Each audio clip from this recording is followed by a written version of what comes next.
The MLB Gambling Podcast on the Sports Game Podcast Network is brought to you by Underdog Fantasy because you can get $1,000 deposit match when you sign up at Underdog Fantasy with the promo code MLB SGPN. So once again, get a nice $1,000 deposit match when you sign up at Underdog Fantasy with the promo code MLB SGPN.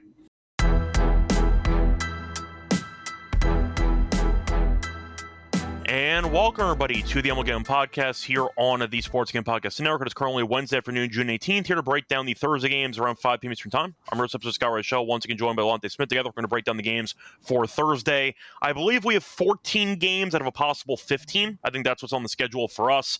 Either way, there's one game going on right now. Red Sox are tied 1-1, or they were tied 1-1. Now they're up 3-1 in the fourth inning. But Lonte, how's it going with you? I know before we actually went live, we briefly talked about how much we've despised watching the Yankees for the last few days, who've scored the same amount of runs as we have over the last couple of days. But Lonte, how's it going with you? What's up? Yeah, I'm not doing as good as Mark Walter, but I'm not doing as bad as the Yankees. So I'm somewhere in between, if that makes sense. No, I mean, it's a pretty low bottom, so know, it's not that bad, I guess. But was just watching soccer. They have the Club World Cup thing, which is in Miami, actually. And it's just a bunch of like Real Madrid and Bayern Munich and a bunch of other international, like different country teams, just all coming together to play against each other. And so far, it's been kind of underwhelming, if I'm being honest. But it's early, so we'll see what happens. But either way, I was watching that. Real Madrid was playing against a team from Saudi, and I think they drew 1-1. So that kept me busy for like 2 hours. But either way, though, time to move on into the actual card for Thursday. Before we get into the actual card, though, a reminder that you can find all of the college football team previews, which are back on the College Experience. Kobe and Moneyline Mac will preview every FBS college football team. It's a lot of teams. You don't want to miss out. College football does start in a couple of months, but you know what? When you're breaking down over 100 teams, it's going to take some time. So make sure to check out the College Experience for some early college football breakdowns. Time to move on, though, into the card for Thursday. Starting off with the first game on the card, I do see a matchup between the Twins and the Reds. For this one, you have Paddock against Martinez, minus 110 apiece on the books, and the over-under is set at 9. So Minnesota this season is at 500. They were good for about a month and a half, and then after that, it kind of unraveled again. But they're at 500. The Reds are 3 over. They've been alternating winning streaks and losing streaks all season, but they're currently on a bit of a heater.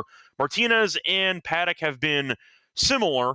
Bad records, okay overall numbers. Martinez has been better, though, as he has an ERA below 4.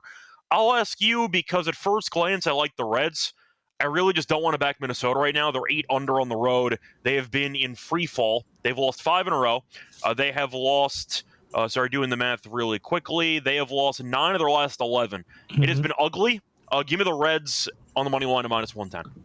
Yeah, I like the Reds as well. I think they win tonight as well, and I think they complete the sweep tomorrow. They've won 8 of the last 10. Martinez, both pitchers pitched to contact, so I kind of like the over as well. We saw they played a really good game last night, if I'm not mistaken. I think the Reds kind of fought back some pitching error from from Abbott, kind of opened the floodgates. But Martinez has been much better at home. 1 earned or less in 4 straight.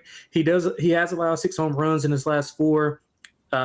Contrast that to Paddock, he was touched up by Houston in his last start, 8 earned on 12 hits. This is prior to him allowing 3 or less in 11 straight. So I do think we see some runs here with both teams. I like Cincinnati. I think it's a good price, good spot for him. Prefer Martinez over Paddock, although, similar pitchers like you said. But I'll take the home team who's trending in the right direction. Minnesota, not so well. Yeah, I mean, Minnesota was a team that looked pretty good earlier in the season. Not because of hitting. They just were pitching really well for like 2 weeks straight. And they won, 13 in a row at one point? 12 in a row? Yeah. It was pretty fluky because they're not very good. So either way, the Reds I like in the spot. Moving on to the Angels against one team that can hit. For the matchup, you've been making fortunes. You've been blindly fading the Yankees in the series. And the Yankees are, what do you know, minus 240 in this game. The Angels are plus 200. The over-under is set at 9.5 or 8.5, actually. So I do see a rogue line on FanDuel, but most books have 8.5. Rodon is against Anderson for the run line for this game. The Yankees minus 1.5 is minus 125. I got to go Angels. I don't have a choice. Rodon has not been as good lately. Boston might just own him. so that could be it. But either way, he has not been great recently. Anderson has not been great either, but you're looking at a Yankees team laying 240 that can't hit to save their lives. Anderson has been quite bad. He's given up 5 earned runs in 3 of his last 5 starts. I'm not saying it's been good, but the Yankees scored no runs against Hendricks. They scored no runs against Soriano. They've done nothing the entire series. I can't lay 240. It's Angels or pass. Yeah, I absolutely cannot do that. But you set me up. I like the under. I know that Anderson, Anderson has not been good. If you just put in totality of his last 3 games, in 14 innings, he's allowed 14 runs. He's had 24 hits and 5 walks. Contrast that to allowing 20 earned runs in his last 4 on the road, 7+ hits in 5 of his last 6. But one of the gems that he threw was 6 innings, 1 earned versus the Yankees in May. The Yankees are having their offensive struggles right now. Haven't scored over 3 runs in about a week. They scored 6+ in the previous 4. So, in a bit of a funk. Rodon's, like you said, I think a lot of that has to do with just Boston being a bad matchup for him. He's been lights out at home prior to that last start where he gave up 5. He threw 7 scoreless versus the Angels. So I think both pitchers will be able to navigate through the lineup. I love the under. I'll play the first 5 under, even more than the full game. But I just think we see a 3-2 type of game, maybe 3-1. I wouldn't bet the Yankees, but I can only bet the Angels. But I can see maybe a low scoring game, maybe 3-2, 3-1, 2-1, something like that. Yeah, I can see that too. Moving on to the next game, Rockies against the Nationals. Nationals have been in free fall, and Colorado, don't look now, has actually been winning some games. They are 41 games under, but you know what? When you win a couple of games, I guess you can live with it. So for this matchup, you have Dollinger against Williams, 2 pitchers who stink. Dollinger, 6.57 ERA, Williams, 5.71 ERA, Nationals -155, the Rockies are +130. Over-under in this game is set at about 9.5. Yeah, I like the over in this game. I think both pitchers are really bad, and you're looking at the Nationals offense, which has not been very good lately, but they did score 6 runs yesterday, somewhere in garbage time, but still. Rockies offense has been okay recently, as the Rockies have scored at least 6 runs in 3 straight. So definitely a nice change of pace for the Rockies to actually score some runs. But both pitchers are really bad. Both bullpens aren't very good. And I do think the offenses can do some damage here. I like the over in the game. For the record, I am not laying this with the Nationals. It's Rockies +130 or pass. The Nationals have been in free fall. They have lost a grand total of 10 in a row. So it has been ugly. They've lost both games in this series on the run line. So it has not been close for them in this series. But give me the Rockies at a principle. Give me the over. I think this total's too low. Yeah, I think the total's too low as well. I like the over. 3 of the 5 meetings have went over. Of those 10 losses that you stated, Colorado's responsible for 3 of them. They won 3 in a row versus the team. And Dollander, he's actually been solid on the road. No more than 3 earned in his last 4 on the road. But he did get touched up in April whenever he faced Washington, obviously a different team. He allowed 6 earned on 9 hits. Williams, 3 straight losses, pitched okay, but he pitches to contact as well. Colorado's over in 8 of the last 10. This might be one of those matchups where Colorado has a significant, not as big of an edge, and I think we see a close game. I would probably take the 1.5 if I had to, but it'd be Colorado or nothing for me. But I love the over in this spot. Yeah, I just think this number is too low with starting pitchers who I don't trust at all for this matchup. Yeah. Moving on to the next game, Pirates against the Tigers. Now, for this game, you have Skeens going up against Undecided, so we have no lines. It should be a fun one because you're looking at Skeens, who we know never gets any run support, so no matter how well he pitches, it might not matter. But assuming that, well, now it's tricky because the game today for Detroit got postponed. So you might be getting the pitching matchup of the year, and you might be getting Skeens against Skubal tomorrow, which is all-time stuff. So I'll ask you for this matchup, assuming we end up getting that Skeens versus Skubal matchup, first team to 1-run wins. Like, what do you want to go for in this one? Yeah, I think you're completely right about that. That's why I would love the under. And I think if depending on who's pitching for Detroit, I would probably be on Detroit. I mean, they are amazing at home. They kind of hit a little. They kind of hit a little skid where they weren't as good as they were in the prior month, but still like head above water. So I think in this specific matchup, if they're a dog, which they I mean, it's a chance that they could be. I mean, obviously Skubal's not going. I don't think that Flaherty's going as well, but even he would be a dog, I think, to and the Pirates are playing okay as of late. Yeah. But still, Detroit would be favored though from a price standpoint with Skubal against Skeens. But Skubal he's one of the only pitchers in the entire league that would be favored over Skeens. In this game. And with that being said, I'll probably just end up being on Detroit at a decent plus price. If I can get anything above like 105, I'll probably be on Detroit at home. Yeah, I feel the same way. But once again, we'll see what they do for the actual pitching matchup. Is this a doubleheader? No, it is not. So, actually, is it? Because ESPN says it might be, but it only says game 1. I don't see a game 2. Is there a game 2? Yeah, I don't see it. Yeah, so ESPN just says game 1, forgot to list game 2. So sure, okay, I guess that makes sense. Either way, though, moving on to the next game, Cardinals against the White Sox. For this game, a matchup between Fedde and Hauser. You have the Cardinals at minus 135. White Sox are plus 115. Hauser has been quite good this season, 2.15 ERA. Fedde 3-6, 3.65 ERA. For the over-under, I see 8.5 or even a 9 on FanDuel, juiced to minus 122. Now, the Cardinals, we know, have been the better team this season. Fedde has been pretty up and down the entire season, and Hauser has been fine, even though they signed him off the street a couple weeks ago. But Hauser, so far this season, his ERA at home is 0.75. However, he has allowed 3 runs in 2 of his last 3 starts, so he has been regressing a bit more. But the White Sox have actually lost 3 of his last 4 starts, despite none of those teams scoring more than 4 runs. So when Hauser pitches, you bet unders and you cash money. That's kind of how it goes. I like the under in this game. I think that Fedde can go well enough to not get torched by the White Sox, and I do think that Hauser can go decently enough to pitch well against the Cardinals offense that has been fine, but pretty up and down. The Donovan injury kind of killed them, and now he's back, so we'll see if they get back on track here. But 9, it's a pretty high number. I'll go with the under in this game. Yeah, I thought that number was pretty high as well, man, especially with both of these pitchers going pretty well. Hauser, 2.5 ERA, 1 combined earned run and 2 home starts. He does have a high hit rate, not good against St. Louis, who typically hits the ball well. They've gone on a little bit of a skid as far as offensively. That's why they've lost 7 of their last 10. But Fedde's got 6 straight winless starts, but he's been solid. I think you talked about that. He has had some walk issues, 3+ walks in 2 of his last 3. But again, I think he'll be able to navigate the White Sox lineup. So I'm looking at like a 4-3 type of game here, man. If that, maybe we get it in a 3-2.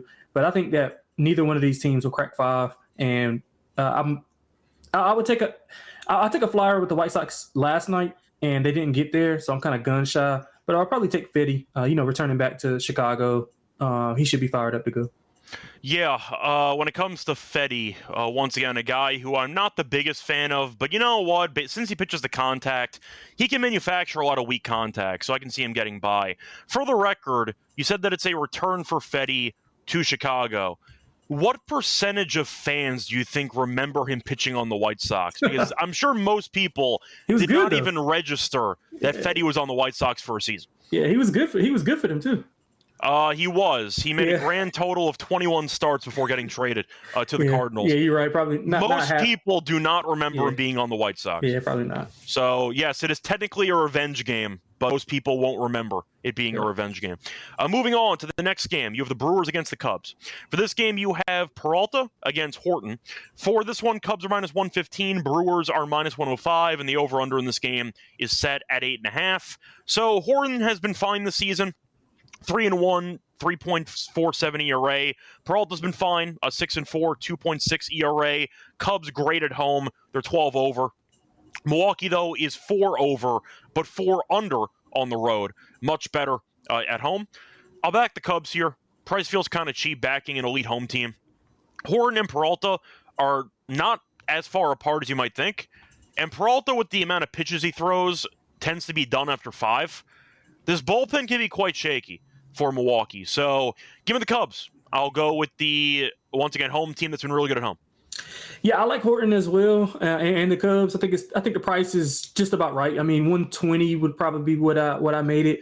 Peralta's a lot more susceptible on the road than he is at home, but he hasn't allowed more than 3 earned in 6 straight. But again, I think going against an elite team in Chicago was having a little bit of offensive, like, up and down. Like, they were good for like maybe a game or two, and then they were bad for like 2 or 3 games. It feels like they're very home run dependent, though. So I can understand why the lapses are there. But I saw Crow Armstrong hit a home run yesterday. Yeah, he did. They need a couple of star guys to step up, and the others follow. But when they're not hitting home runs, it can get pretty ugly. Yeah, I agree with that. But despite that, they still been winning. I mean, they won 6 of 10. But that kind of explains why they're under in 8 of their last 10. And Horton, I mean, he's coming off his best start of his young career, 5 2/3 scoreless. This will be the best offense he's faced since his debut versus the Mets. Small sample size, but he looked okay in his home starts. I think that the Cubs are the side here, so I'll take them at home. I'm looking at the under as well. Yeah, I can get behind that too. Maybe first 5 under if I want to avoid the Milwaukee bullpen. Before we get into the other games on the card for Thursday, a reminder they're brought to you by our sponsor, which is Circa, because they're still hosting the Ultimate Physical Giveaway. Because if you want to try to get a great Vegas experience while also drafting your fantasy teams, don't forget to sign up for the contest. 12-person league to draft in Vegas with VIPs for your stay. Get a limo ride from the airport, a 5K tab for stadium swim, and a hotel stay for you and your 11 league mates. You can always get 15% off everything at Circa Properties with the promo code SGP15. Enter the contest, though, at sportsgamblers.com to Circa to enter the free contest. We're also brought to you by MyBookie, because MyBookie's a place for every sport. They have the NBA playoffs. They have the baseball cards. They have UFC. They're available at a ton of locations. Use crypto as well. For letting fans payouts, use Padres Santo for your account. Use the code SGPN to get a 100% match up to $1K. Terms and conditions to the G promo code SGPN. Welcome back, everyone, to the MLB Gambling Podcast. Finish going through the first couple games on the card for Thursday. Time to keep it rolling with the next game, Royals against the Rangers. Now, for this game, both teams are kind of the exact same. The Royals are 3 under. The Rangers are 1 under. Both teams can hit, but you know what? Texas is 23-14 at home. Not too shabby. But either way, you have Waka against, we don't know. We have no lines on the game because we don't know who's pitching for Texas. But I'll ask you, Texas should be favored because they are the home team. Waka was really not good his last start against the A's, and they lost because Severino was great. But Waka didn't really have great stuff. Gave up a couple of home runs. I'll ask you for this game because depending on the price, I'll go Rangers. I might blindly like the under in the entire series because I don't trust either team to do anything. So assuming it's not 7.5, give me the under. Yeah, I don't care. I don't care for 7.5. I'll still take the under. Both teams trending in opposite directions. Texas 7-3 in their last 10. Kansas City 2-8. I just been betting their. To be honest, I've been every game that they've been associated with it. I just been betting their unders blindly all month, and it's been pretty profitable for me. I mean, Texas had that stretch. I think they scored 16 runs, and then they scored like 6, or the offense looked good, but it was back down to like 2 or 3. Well, it was one series against Minnesota. Minnesota stinks. That doesn't really mean anything. Yeah, that's true. But still, they're under in 7 of the last 10. Kansas City's under 3 runs in 6 of the last 10. So, I mean, all signs point to an under here regardless of who's pitching. Texas defense is pretty good at home as well. So, I can buy into that. Completely under. I mean, as long as it's not obvious. 7 would be the buy point where I would not want to go under. But anything above 7, I'm going under that number. Yeah, feel the same way. Moving on to the next game, Diamondbacks against the Blue Jays. Now, for this one, you have Nelson against Gausman. Blue Jays minus 150, Diamondbacks are plus 125. For the over-under in this game, I see 8.5. Nelson has been okay this season. Both guys have pretty similar numbers, but Nelson has been really bad on the road. 7.5 ERA on the road, but he was great last start against the Padres. In fact, he's been great in 3 of his last 4 outings, giving up no runs in 3 of his last 4. The one exception, though, was the only road start against the Reds, 3 innings, 7 runs. So you've seen a pretty sharp divide between home and road splits for Nelson. For Toronto, Gausman is on the mound. He's been good at home, 3.31 ERA. At the end of the day, Gausman's a guy who you know kind of what you're going to get. He's not been good lately, though. Last 3 starts, 15 2/3 innings, a 5.74 ERA. Even though he stinks on the road, minus 150 with Gausman's recent numbers is really not that appealing to me. I like the over in this game. I don't trust Arizona's bullpen at all. So even if Nelson pitches decently, they still might blow the game. We saw that, for example, yesterday. He had a couple runs there in the 9th. I like the over. I'll go Arizona. I think 150 is too high. I think that it should be a cheaper number with Gausman giving up 3+ in 3 straight. If you wanted a price that I would personally put on Toronto, 150 is high. I see some 140s out there. Yeah, I would go with about 130 if I had to price it, but plus 125 hanging around for the Diamondbacks, I'll take it. I don't feel great about it, but give me the over and give me the Diamondbacks. Yeah, I like the over. I think 150 would be like my cutoff. 140, I would bet. Gosman's got some weird numbers. So basically, he's got 10 earned in his last 3. He had 10 combined in 6 May starts. And if you look at his walks, he's got 9 walks in those last 3 games as well, 1 total in May. So he's trending in the wrong direction. But again, at home, he's been dynamite. He's coming in off 11 2/3 scoreless at home. Has not allowed over 3 earned runs at home as well. Toronto's playing some of the best baseball in the major league. Nelson's been okay. I mean, he gave up 7 earned in his last road start, but he was okay prior to that. He is still much better at home than he is on the road. Not a lot of swing and miss stuff. The way Toronto's been swinging the bat, I kind of like their offense to get to Nelson pretty early here, and then you get to that bullpen who we know can be gotten at any given time. Toronto's over in 8 of the last 10. Arizona's over in 6 of the last 10. So I like the over with you. Found at 140. I would bet 140. I would not bet 150. So I like Toronto at 140. Yeah, once again, I just feel like with these two teams, Toronto's better, but Gausman's recent form, not good enough to lay 150, in my opinion. Moving on to the Guardians against the Giants. For this game, Guardians did win the game yesterday, even though Devers actually had an RBI double in his debut. For this game, Williams against Webb, which means you're probably looking at a 2-1 game because Webb's pitching at home. But for this game, Giants minus 180, Guardians plus 150. For the over-under in this game, 7, which still might be too high. I like the under in this game. Every Logan Webb home game's the exact same breakdown. Just bet the under, get the hell out of my way. First game was 3-2. I'm fine with that again. Give me the under 7. Yeah, I got under in all caps here as well. Cleveland, the offense has been stagnant pretty much. Williams actually has been steady, 2 or less in 6 of his last 8. He's been really good on the road, 2 or less in 4 straight on the road. His pitch count still gets high too quickly, but you know what? Cleveland can get by. Yeah, he's got walk issues as well. He's got 25 walks in his last 8 games. San Francisco's actually been, I thought this was going to be a good series for him. They lost last night. I was on them last night. Me and Mal both were on them last night.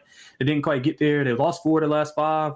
But offense is coming around. They scored 5+ runs in 5 of their last 7. I mean, you talked about Webb, just completely dominant at home. He's faced the Dodgers, the Padres, and Atlanta in back-to-back games, and still has been really good. 4 combined runs every in those 3 year. Starts. He's good at home. Not just this year; it's every year.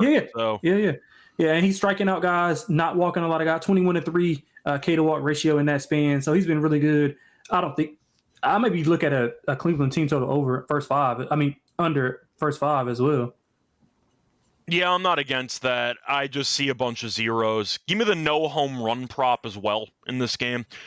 Maybe Wilmer Flores walk-off time.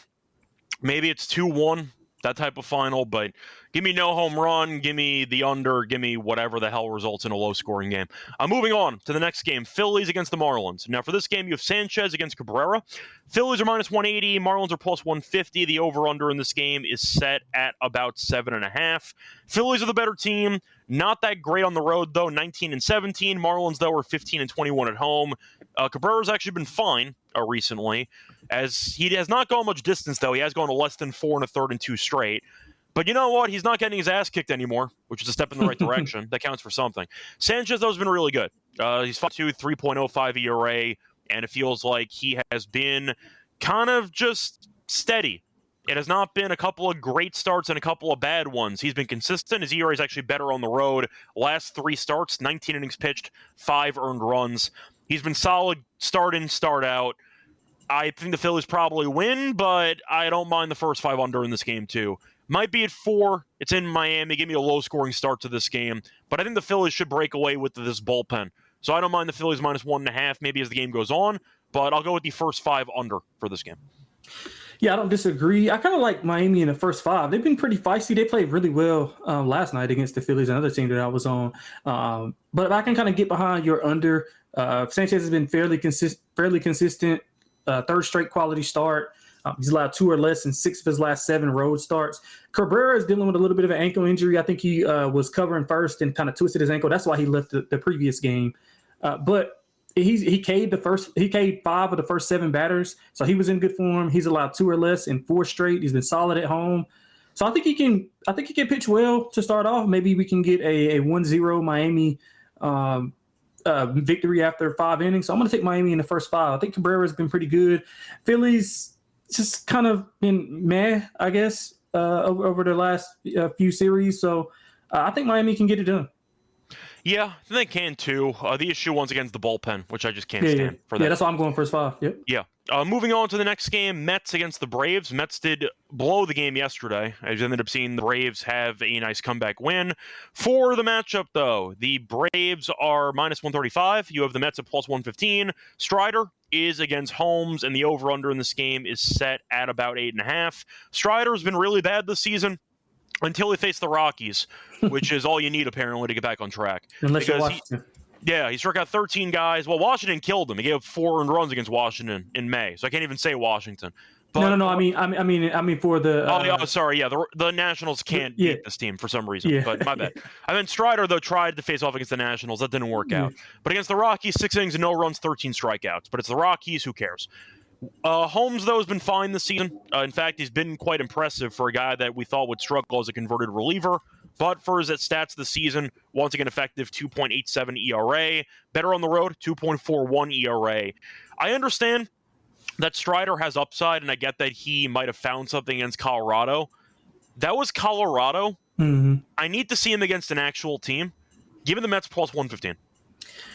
Yeah, this is tough for me because number one, I can't get Atlanta right no matter what I do. And I looked at the Strider, just looks wise, he's looking a little bit more comfortable. You could tell when he came back initially, was still, not like as sharp as he normally is. And again, you can take away what you will from the 13K outing when the 6 scoreless versus Colorado. If you saw something, then cool. If not, it's whatever. I didn't really look into it a ton, but they have won 5 of 6 versus the Mets. The Mets, they face a soft schedule, man. They face Washington, Colorado twice, and the White Sox. If you look in between those series, they were 1-2 versus the Yankees in that series. They were 1-2 versus Boston. They were 4-3 versus the Dodgers, which was pretty good. But then they got swept by Tampa. So when they're facing teams that they're supposed to be, competitive with, not too big of a. It's not too big of a gap versus the soft schedule that they face in those other teams. So I think Strider will be fun at home. If this is on the road, I'd be a little bit more concerned. Obviously, price would be different, but I think Strider can get it done. I like Atlanta. Holmes, he's been okay. Contact rate has been a bit up, though, under 4Ks in 3 of his last 4. So, I think – and he's allowed a lot of home runs. 9 home runs allowed in his last 7, 0 in his first 7 starts. So, if Atlanta's offense can wake up and get to them early, I think they can run away with a victory.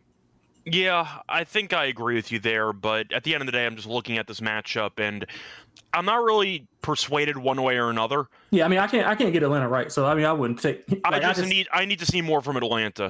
That's fair. That's fair. I don't disagree with that. And Strider had one good start. I'm not going to suddenly overreact and say that he should be favored over the Mets in this game. So I can understand it, but I'll see Strider against an actual team, and I'll get back to you after that. Moving on to the Orioles against the Rays. A nice win for the Orioles in the game yesterday. For this matchup, though, you have Morton against Rasmussen. Tampa's minus 160. Orioles are plus 135. The over-under in this game is set at about 9. Now, Rasmussen's actually been really good so far this season. 6-4, 2.55 ERA. Morton has been a mess, but you know what? He's been decent lately. He has allowed no earned runs in 2 of his last 3 starts, but his one road start in the middle gave up 4 runs in 2 1/3. His road ERA is abysmal, 7.97 ERA, but he's been better recently than he was in the first month or so of the season. Rasmussen's clearly better. It's not even close. Give me Tampa first 5 minus half a run.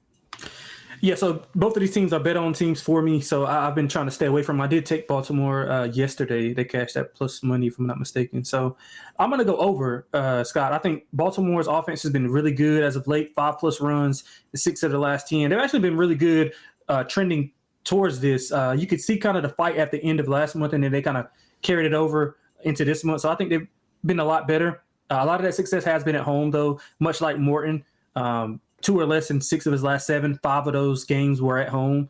But Tampa, man, they've been really good as well. We talked about them sweeping the Mets on the road. They've scored 7+ runs in 6 of the last 10. Rasmussen's he was inefficient in his last outing, but still obviously really good. 5-1 in his last 6 starts. 2 combined earned in his last 4 starts. But his hit rate has been up a bit, and he's allowed 13 hits in his last 2 starts. If you contrast that, he's allowed 14 combined in the previous 5. So he might need to get that under control because Baltimore's offense has been really good. So with that being said, I like the over. I think both teams will be able to get to the opposing pitching staff. And I know Rasmussen's been fine, but again, he has allowed a lot of contact. And Baltimore as a team, if they can get a few hits early to get that confidence going, they could get rolling. So I like the over. Yeah, I think the over is maybe intriguing if I wanted to go for a Tampa team total over personally, but you mentioned the contact stuff. Do I trust Baltimore to actually generate like rallies? Not really. I mean, they didn't do much offensively yesterday. They scored some. The pitching was just solid, but they got to get it done early. If they're like you said, they're not a good down, 2-1. They're not a good team rallying. But if they get a few hits early on and they go up 1-0, they can kind of build on that confidence. It's got to be early on. They can't they're not a good team when they're down and you're in like the 6th inning or the 7th inning or something like that. So I'll give Rasmussen a bit of faith though. I'll fade Morton on the road. Yeah. I'm not going to really overthink that. So give me once again, Rasmussen advantage there in the first 5. I'll go with Tampa in that angle. I'm moving on to the next game. You have the Astros against the A's. Astros still might be scoring from yesterday as they destroyed this team. Gordon's pitching against Lopez. For this one, Astros are minus 135. A's are plus 115. Houston is 11 over, which I feel like nobody realized because they haven't been impressive at all. But they're 11 games over, so I guess that's all that matters. The A's still stink. They're 30-45. Gordon has been okay this season, 2-1, 4.7 ERA, better on the road. Been good lately, though. The last 2 starts, 11 innings pitched, 3 earned runs. Gave up 2 homers last start, though. Not great for this ballpark. We'll see how he does keeping the ball in the ballpark. For Lopez, he was really bad to start the season. Last 2 starts, 10 innings pitched, no earned runs. So he might have turned a corner, but we'll see what happens. I'll ask you for this game because the over-under here is set at around 10.5. Both pitchers have actually been trending pretty well recently. But the Gordon home run issue is going to be a problem, and Lopez had a couple good outings, but he goes no distance at all, and I question if Houston might tee off against him. Is 10.5 too high? Well, I think it's about right. Like, I would stay away from the total. I would take a shot on the A's, to be honest with you. I mean, they're playing better after a horrible losing streak. They've won 4 of the last 5 games. Lopez has allowed no earned runs in his last 10 innings pitched. Contrast that to he's allowed 12. He had allowed 12 in the previous 6 innings pitched. He's got good swing and miss stuff, at least 9 Ks in 2 of his last 3. Now, I know Houston is one of the hotter teams in the league. They won in a variety of ways, low scoring, high scoring, come from behind, and putting teams away like they did yesterday. But I think Gordon, he's had multi-home runs in 2 of his last 3. His hit rate's high. I think the A's can get to him. The one thing the A's have been doing, even in the losing streak, they can hit the ball. So I might go with the over, but I think I'll take a shot with the A's at home. Yeah, I don't mind taking a swing there, but I still don't trust this team at all to actually win games because their bullpen is useless. So that's kind of where I'm at for this one. Last game on the card, Padres against the Dodgers. You have Bergert against Yamamoto. Dodgers minus 250. The Padres are plus 205. Over-under in this game is set at 9. Look, I know Yamamoto's very good. He's 6-5, though, so he's not really been getting enough run support. He's been worse at home, though. About almost 2 earned runs worse at home than on the road. So not exactly ideal for this matchup. And Bergert's been fine. 250? Yeah. It's a lot for a rivalry game with 2 teams that hate each other. There are some rivalries that don't really matter much anymore. And then there are some that these teams and fans hate each other. The Dodgers and Padres are obviously on a short list of that. Dodgers are minus 1.5, minus 120. The Padres are even money to cover the plus 1.5. Give me San Diego at 2-1. It's a massive price. Yamamoto has not been great at home, and he's only 6-5, despite having good numbers. I think it's going to be a close game. Give me San Diego. Yeah, I like San Diego as well. You said the plus 1.5 is even money? Plus 1.5, I saw even money. Oh, yeah, that's stealing. My thing is, I think the reason why is because of the dominance that the Dodgers have had over the Padres. I mean, they won 4 or 5 this year. 3 of those were about 2+ runs. But again, I mean, Berger's been fine. All 3 of his starts have been on the road, so he's not like it's not like he's been home as much. He's allowed 5 earned in those. Only 4 hits allowed in his last 2. So he's doing a good job of soft contact, striking guys out every now and then when he has to. And Yamamoto, I mean, he allowed a season high 5 walks last start. He's 0-2 in June with 9 earned, 10 walks, and 3 starts. All 9 of those runs were allowed at home. Under 5 innings pitched in 2 of his last 3. So, I mean, maybe if you're expecting a bounce back, but at this price, I can't get behind it. I'm going to be on San Diego really heavy. First 5 full game, and I'll be on that run line. I'll be on the run line as well. It's just such a massive price. Yeah, it is. I just can't get behind it in that case. Anyway, that's going to wrap it up for all the games. Time to move on into the lock and dog plays. Before we get into that, the reminder, they're brought to you by our sponsor, OnlyFans, because if you want to check out the NBA Finals, use their extender bonus, hop in game 1. Longer the series goes, the bigger the bonus gets. And also a reminder, when you sign up for a new account, use the code MLB SGPN, get a special pick and a first-time visit offer up to $1K in bonus cash on fantasy promo code MLB SGPN. We're also brought to you by Rhythm, because you've heard us about Rhythm before. They've dropped a game-changing feature called Power Trends and Detective Patterns, where Rhythm's models have consistently won of a high ROI. Power Trends are updated daily, exclusive to Rhythm. No touts and noise, just clean data-back picks. Download the Rhythm app, check out Power Trends, start betting smarter. And a reminder, try to refer for a week, but than 7-day free trial. Go to sportsgamble.com/Rhythm to get your 7-day free trial. Welcome back, everyone, to the MLB Gambling Podcast. Finish going through all the games on the Thursday card. Time to move on into the lock and dog picks. Lonte, what's going to be your lock and dog for the show? Yeah, so I'm trying to find. So I'll tell you, I'll start backwards. I like the +1.5 at even money. That really stood out to me with the Padres. I think that is like a huge price for. I mean, two teams that are. I know that they're trending in the wrong direction, but Yamamoto just hasn't been as good lately. We just routed off the stats. I do think the Padres will come to play, obviously, a big game. So let's take the dog at +1.5 at even money for them. For the lock, let's go with that. Let's go with Chicago, -115 at home. I think it's a good price, good spot. Peralta could get in trouble early, and then you have to go to the bullpen. Chicago at home, dangerous. So -115, I think is a great price. Yeah, so for my lock, look, I keep taking this over and over again. It's a low number. I don't care. Give me the under 7 in the Giants game. It's Logan Webb at home. I'm not going to reinvent the wheel here. We saw the game yesterday, laying 3-2. I see a similar story here. You might not get a home run in the game. Webb should pitch well. Gavin Williams has been fine. Give me a low-scoring rock fight again. Give me the under, once again, 7 as my lock there at -105, actually, as my lock. For my dog, I had a couple of options to go with, but what do I want to actually go with? Do I dare pick the Rockies? I can't pick the Rockies. You have Dollinger pitching. I can't do that. Hauser against Fetty. I thought about the under in that game, which maybe has some value. Arizona is interesting. You know what? I'll put my money where my mouth is. I mentioned this before. I'm going to wait to see more from Strider.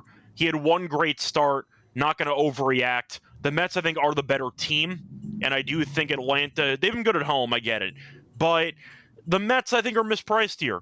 Holmes has been good, better on the road. Strider's made one good start the entire season. I think the price is pretty large. Give me the Mets money line for the value at +115 as my dog. Now it's time for the home run picks. Lonte, what do you like for your home run? Yeah, I'm going Brent Rooker in a game that we talked about, the pitcher having home run issues, obviously in a ballpark that allows a ton of home runs, multi-home runs in 2 of his last 3. Brent Rooker has been hitting the ball okay. He's been kind of up and down. He's had a good game and have a bad game. But I do think he'll fare well against Gordon here, who's a lefty. So let's go with Brent Rooker to hit a home run tomorrow. Yeah, so for my home run pick, I'm going to cheat. Give me no home run in the Giants game. I'm going to completely cheat. Give me no home run for the entire game. So there you go. Either way, though, that's going to wrap it up for the show. We'll be back once again tomorrow for the Friday games. And until next time, find me on Twitter, Rachel Radio. Find him on Twitter at XXLonteXX. Until next time, good luck to all of you and all of your bets. Bye, everyone.